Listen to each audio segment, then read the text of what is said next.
park. Would you like some bread to throw to the birds? Here, let's take some. I brought this from home. It's some stale, Disappointed. bread. I know. I'm sorry. You have. This man has high standards for bread. Could you move that, please? I'm going to join you on this park bench, sir. Would you like some bread to? Low calorie bread. There we go. I'm a celiac. Join me. Just feed the birds. Give them some. Oh yeah. Battery 70%. Connected to SAMSUNG SF910.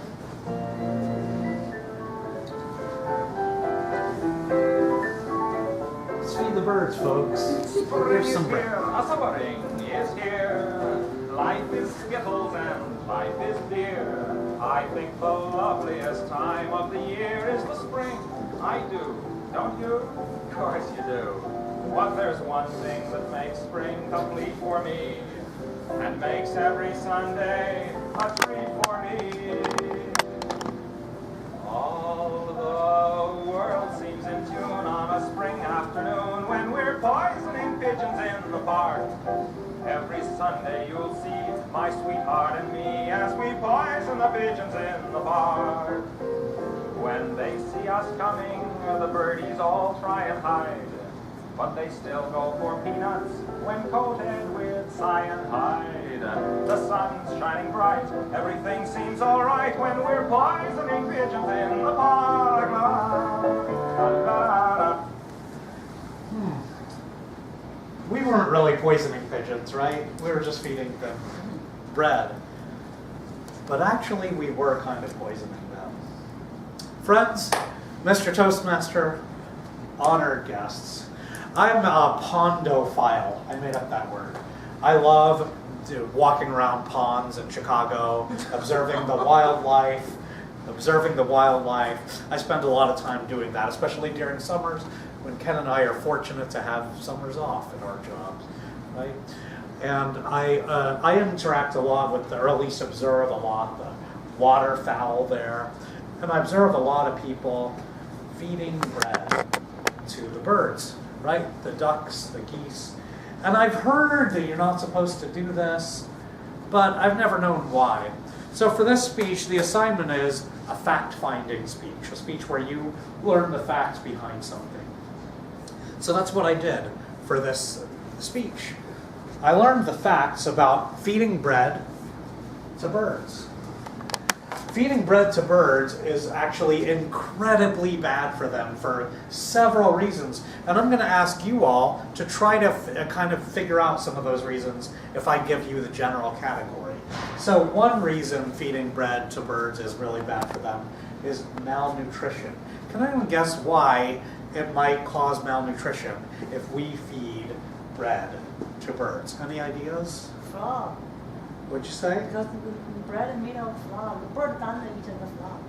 But The bird flock? The Flour. Oh, yes, because bread is not nutritious for birds. It doesn't have any, it's basically carbs and starch, which neither of those things do birds need.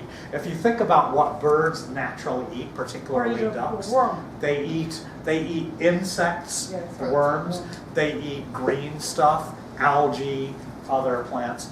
None of this has really carbs in it, right? So it's not one of their natural food sources. So they get filled up on carbs, which they don't need, and then they don't eat other stuff, which they actually need, okay? That's one way it harms them.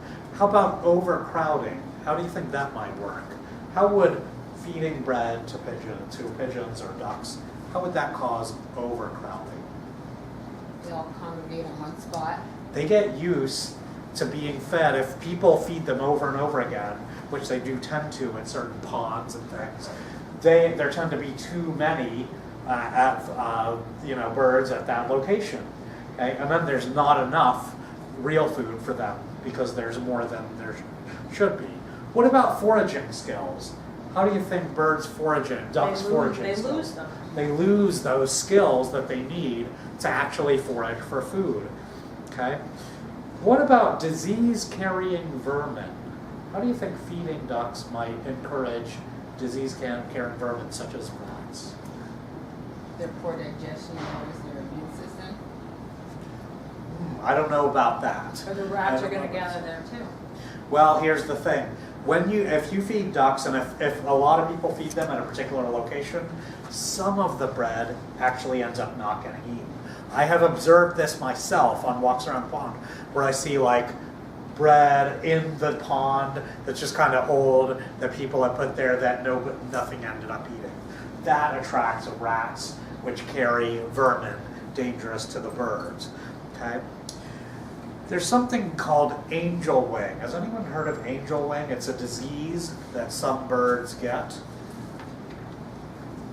This is a Canada goose with angel wing. It's a little hard to see because his wings are kind of the same color as the road he's on. If you can see, he's walking, this duck, yet his wings are out. This is heartbreaking. This is the way his wings are. He can't fold them back here like they're supposed to be. And this bird and any other bird with angel wing cannot fly. Hence, this bird is going to die. Okay? He cannot fly, therefore he cannot get away from predators. He also cannot migrate south. This is a Canada goose, they're migratory birds. He cannot migrate south for the winter. He cannot fly to another location to eat, to find food. Any bird that gets angel wing is doomed to die. Okay? Oh, sorry about that. Is doomed to die. And you know how birds get angel wing? It's by having a carb-heavy diet, which is not what they are supposed to have.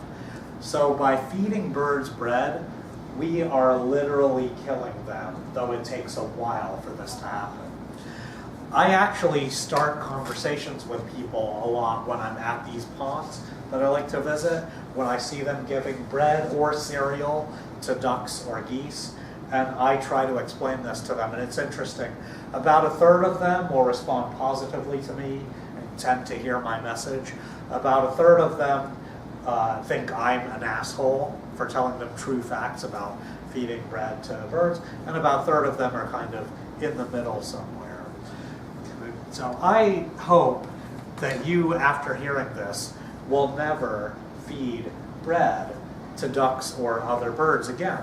Now the good news is, there are things that you can feed if you really are interested, you really want to feed birds. Okay? There are things like corn, cooked corn. It doesn't have to be warm. Okay? Oats, like the Quaker oats in the canister, that's good for birds. Things like, what else? Grapes, if you cut up grapes, those are great for birds, including ducks. And peas, and of course, birdseed. So there's plenty, if you really want to feed the birds, you can do it, even though it's still not advised. Does anyone have any questions about the feeding of the ducks and birds or anything like that? Anything that I've talked about? Yes, sir.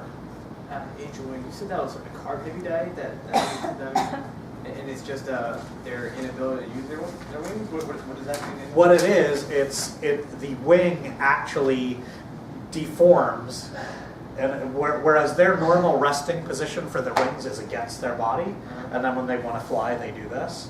But what happens with angel wing is that it has something to do with the bones in their wings, and the bones stretch out the wrong way and end up permanently like this, and then they're unable to fly. It's a disease that actually hasn't been studied much. So the exact cause of it is not known. But what has been observed is that it tends to happen in birds in locations where people frequently feed the ducks bread. So, any other questions? Suppose you feed them organic 7-grain bread made by David. I have thought about made by this. David, right. I have thought about this, Ken. Suppose you feed them organic 7-grain bread. The good news part of it is that they're getting grains, which are good for them, right. hence the oats. And it'll be gluten-free. But they are still getting a lot of carbs that they're not meant to process. So it's still not a good idea. And not foraging for themselves. Yeah, that's right. And not what? Foraging for Yeah. themselves. Oh, but you make them work for it. So they still, you hide them, right? Kind You of. hide Put it on them, a piece of so string they and have to hang it forage. back.